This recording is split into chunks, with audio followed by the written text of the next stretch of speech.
What's up, everybody? All right, guys. About a week or two ago, I did a video. Everyone seemed to really like it. It was 15 cards that were some of my worst purchases that I ever made. And so I figured since people like that, I would do 25 of the best purchases I've ever made. And like the previous video, I always feel like there's something to learn by some of your worst and best moments. And so I'm hoping that by showing you guys this, maybe you'll learn something, in terms of cards that you purchase in the future. One thing that I will, number one tip I'll tell anybody is, there's so many things to learn with collecting, but at the end of the day, really just collect what you like. And a lot of times with all of these purchases, I ended up buying the card because I wanted it. And it just turned out to be a great investment, just out of, if you want something, then maybe other people will want it as well. And hopefully it'll go up in value. But I highly recommend always, especially for collecting, to focus on what you really like and not buying things purely as an investment. One thing I'll also mention, I started to get into sort of unopened product like this, for example. Bought this pack just for the fun of it back in January, so like 2 months ago. Bought this for $350, which I thought I had overpaid for. And now these packs, 1977 Star Wars packs, are going for about $700 in a PSA 8. So that's doubled in 2 months. And then, as you guys all know, unopened product is really taken off. And, these are just honorable mentions, just something to think about. It only took me like 40 years collecting to realize that unopened product has really taken off. It's a great way to, if you have the willpower to not, it's really hard not to open this stuff.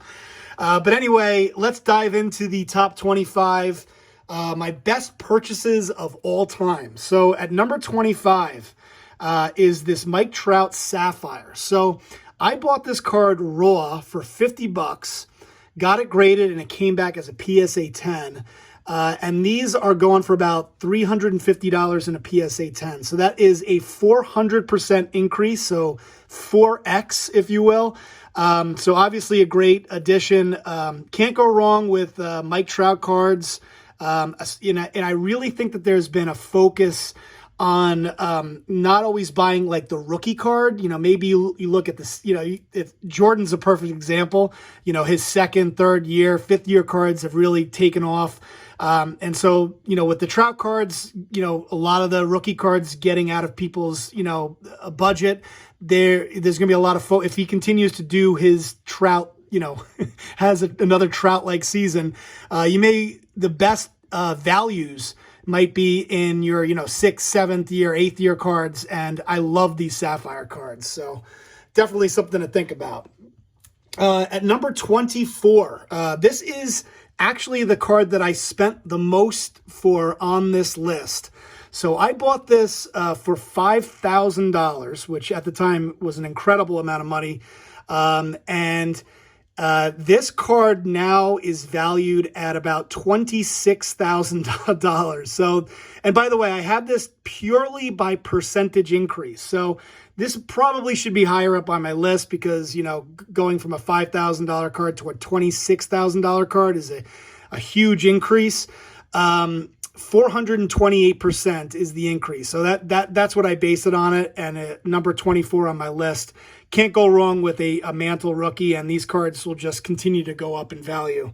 One thing, I actually bought this from one of those auction houses. One thing to keep in mind is whatever you pay, there's also a lot of times there's a buyer's premium that you may not see when you bid on it. So that was one thing I think this was like $4,500, and there was a $500 buyer's premium that I didn't realize. So just make sure, like if you guys get into Golden auctions or Heritage, that there might be that additional buyer's premium. So just keep that in mind. At number 23 is this Sandy Koufax rookie. This is a card that I picked up at the National in Atlantic City a couple of years ago. Bought it for about $225 raw. I think this is a great lesson learned because a lot of times this is, clearly off center, not the best looking card in the world, but it's still graded pretty well. And just something that to think about, that, you know, a card doesn't have to look perfect in order for it to sometimes grade well. And when I say grade well, it got a 3.5.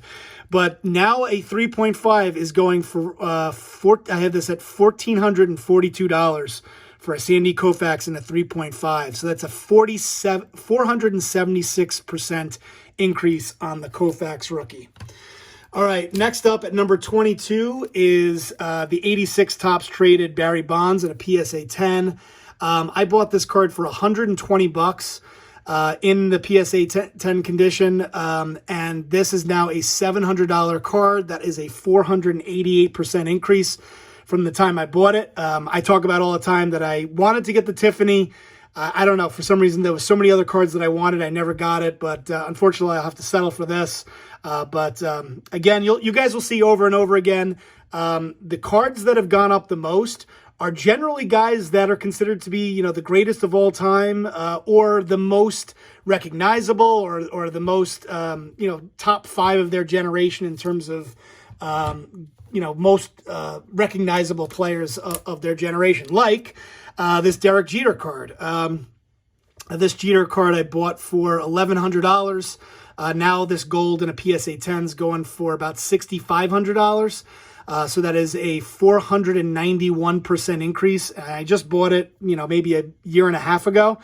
So again, you know, the Jeter, obviously everyone knows Derek Jeter, Hall of Fame. I think he was almost 100% on the Hall of Fame ballot, but I think fell a vote or two shy. But just a really cool card. And the cool thing is that these Topps Gold cards have become a thing. Like, they've been doing gold cards since 93 Topps, and they continue to do gold cards. So that's another thing is, if you guys are looking at parallels, sometimes go with the gold, because the lineage of the gold parallels goes back to the 93 Topps Jeter.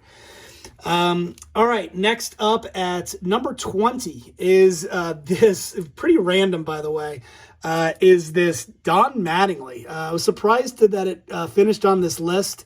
Bought this for $104 in a PSA 10, and this is now going for about $630. So that is a 508% increase on the Don Mattingly minor league card. Again, pretty random, but got on my list. This next card, the Jeter, bought this card right. So this was more of a timing thing. Bought this card, you know, at the very beginning of the COVID-19 pandemic. There was definitely a lot of people that are afraid of, like, what was going to happen with baseball cards, and I got this at a pretty good price. I got this for $3,900 in a PSA 9. Now, this was a card at the time, which I remember saying during the video that this card had gone up to about eight grand, and it was all the way down to $3,900.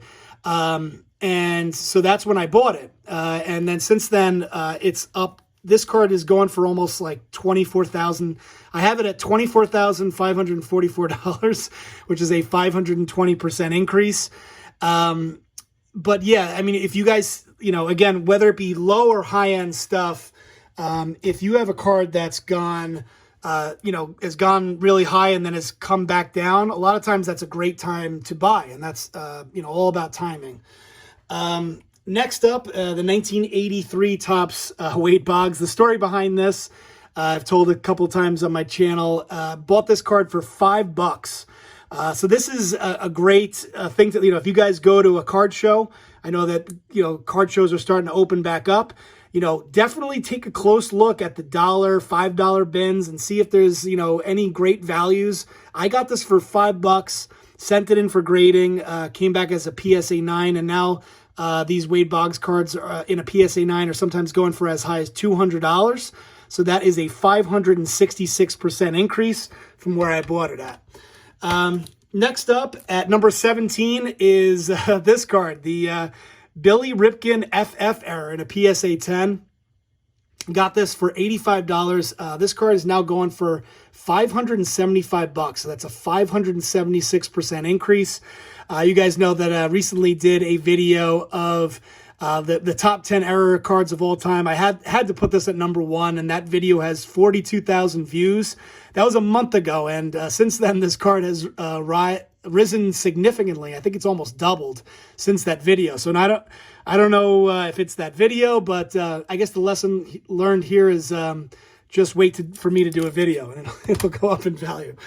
All right, next up, the 1989 Griffey. So there are 3 cards in my list, in my top 25, that were part of a video that I did back in July of 2019. I picked out 15 cards that you could get for under $50.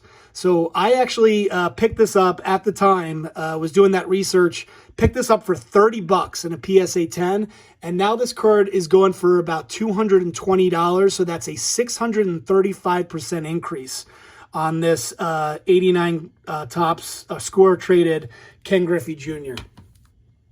All right, at number 15, and you guys probably know the story behind this. Bought this from my local card store. Could have gotten it for a lot less. I actually ended up hurting myself on this deal because I think they had it for like $600 or something like that, and I tried to get them down to $500, and they were like, let me call the owner of the card, and then they said no, they're not going to sell it at all, and I ended up having to pay even more, $750. But since then, I got this reholdered to a PSA 4, and now this card is going for about $6,000. So that is a 700% increase from what I bought it at a couple of years ago, and it puts it number 15 on my list. At number 14 is the 89 Griffey in a PSA 10. Yes, there is a crack in the holder. It's not in the card. People always ask me that. Bought this card for $395. It is now a $3,400 card. That is a 760% increase. Although this card has been trending down lately. So this might be a very interesting card to pick up. Even though it's $3,400, might be a good card to pick up now because it definitely has been trending down, and that's sometimes the best time to buy. All right, at number 13 is the great one, Wayne Gretzky, the 79 Topps in a PSA 6. Bought this card. I can't believe this. I bought this card for $275. Is now going for $2,500. Even at $2,500, it feels kind of low. Wayne Gretzky, clearly the best hockey player of all time. You can get a beautiful card like this in a PSA 6 for $2,500. But that is an 810% increase from what I bought it at a couple of years ago. You guys knew that this card was going to be on there. It was just a matter of where it was going to show up on the list. Number 12, the Michael Jordan rookie in a PSA 6. Bought this for $650.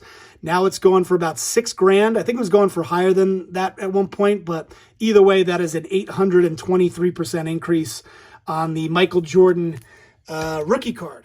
All right, next up at number 11, these 2 cards. So I bought these. I think I'm into these cards like $75, and that's with grading fees.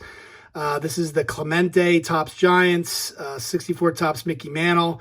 Both came back as 8s. This was one of those, 2 cards. The guy had so many of these and was just like trying to get rid of some of them, and gave me a great deal. I remember I was with Mike, baseball collector at the National in Chicago, and picked out the best ones that I could find, and sent them off and came back with some really great grades. And these now are combined are going for like $700 total. So that's like a $75 investment that you could sell now for about $700. And, again, with the lesson learned here is, especially at these card shows, spend some time, even with the oddball stuff, take a close look at, some cards, if it's Mickey Mantle, Clemente, Willie Mays, some of the greats, even if it's like oddball stuff. If you guys see something that is interesting that, could grade well, definitely take a look at it because, there could be a diamond in the rough on some of these oddball type cards. And now that I got them graded and got them back, they're 2 of my favorite cards that I own in my collection. All right, at number 10 is the 89 Bowman Griffey in a PSA 10. So this card I got for $50. And again, only maybe a year or 2 ago, maybe 2 years ago, $50. Now it's going for about $500. So that is 900% increase from what I bought it at. And so just incredible. And of course, this card, if you guys own this card as a kid, one of the most difficult cards to have in great condition because it didn't sit well in the 9 pocket holders. So really love that card, Griffey. At number 9 is, I can't believe this one. So I bought this Topps Tiffany Bo Jackson for $117 in a PSA 10. This card now in a PSA 10, the Tiffany, is going for $1,200. So that is a 925% increase. For me, the most shocking part is how much this card is going for. I would assume that it's probably due for a downtick. But still, really awesome. The key here is the fact that it's a Tiffany card. Tiffany cards make the card a lot more rare.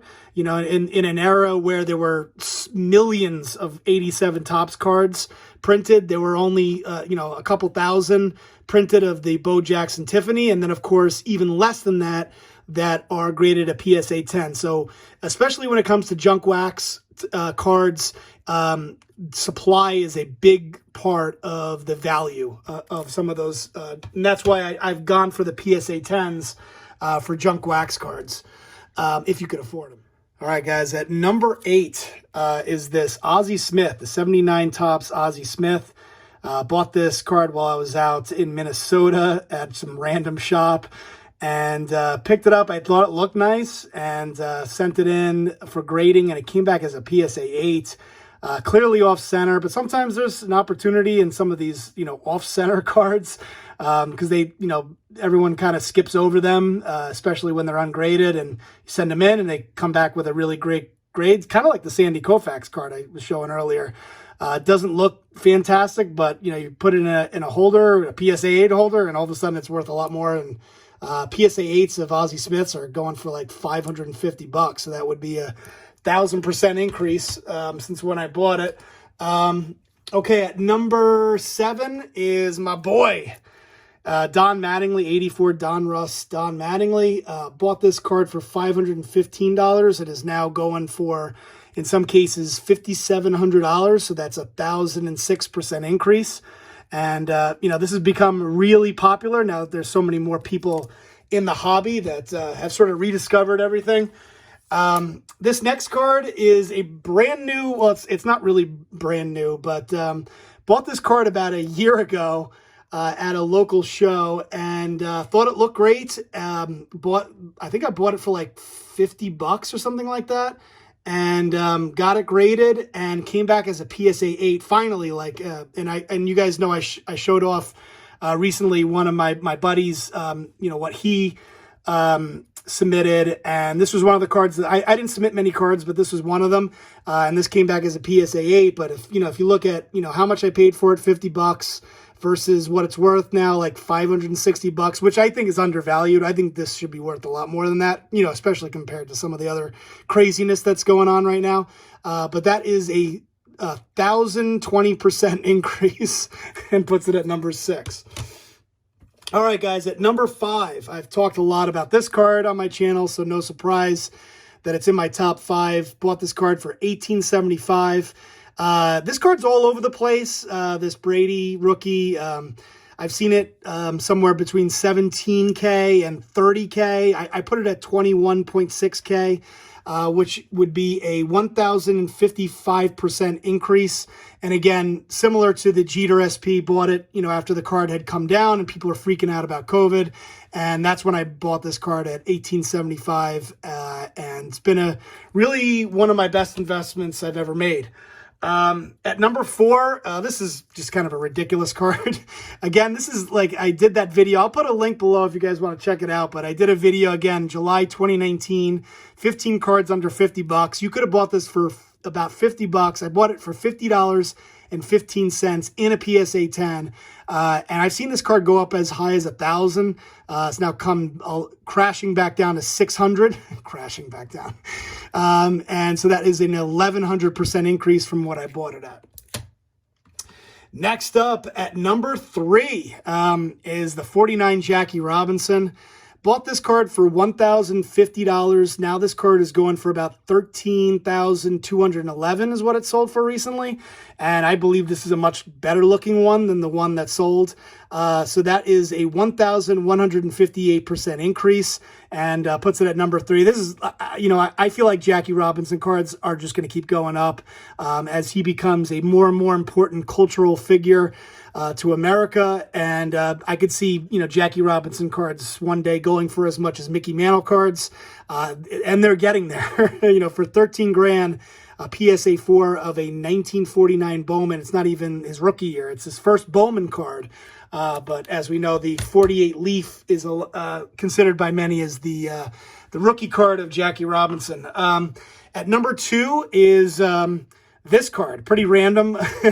I bought this card for $20.01, so $20.01. This card is now in a PSA 10. The Pedro Martinez is going for $278.25, and that is a 1,290% increase from what I bought it at. Again, if you check out that video I did July 2019, 15 cards under $50, I had this listed as one of my recommendations. Hopefully you took my advice. And then finally at number 1, to no surprise, has to be the 2011 Topps Update Mike Trout Diamond Anniversary card.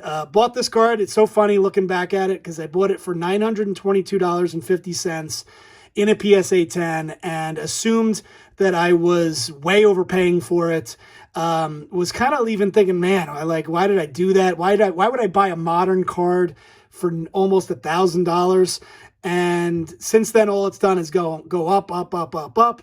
And now this card is currently valued at about $22,322. So that is a 2,319% increase from what I bought it at. And clearly, number 1, nothing's really even that close. The Pedro's up 1,200%. This is up 2,300% from what I bought it at. So pretty awesome, without a doubt. My number 1 card in terms of best purchases I've ever made. And we'll see, some of these cards that are in my top 25 may come crashing back down and no longer be on my list. And then there's cards that I mentioned in my last video, like the Ohtani and the Stanton and the Gary Sanchez, who are all having incredible springs so far, that all of a sudden go from some of the worst purchases to some of my best purchases. And that's the fun of it, guys. And so hopefully, for me, it's all about enjoying.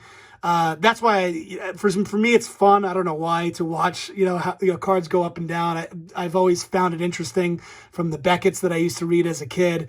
And so hopefully you guys find it interesting too. So let me know what you guys think. Comment below, subscribe if you haven't already, and I will talk to you later. Peace.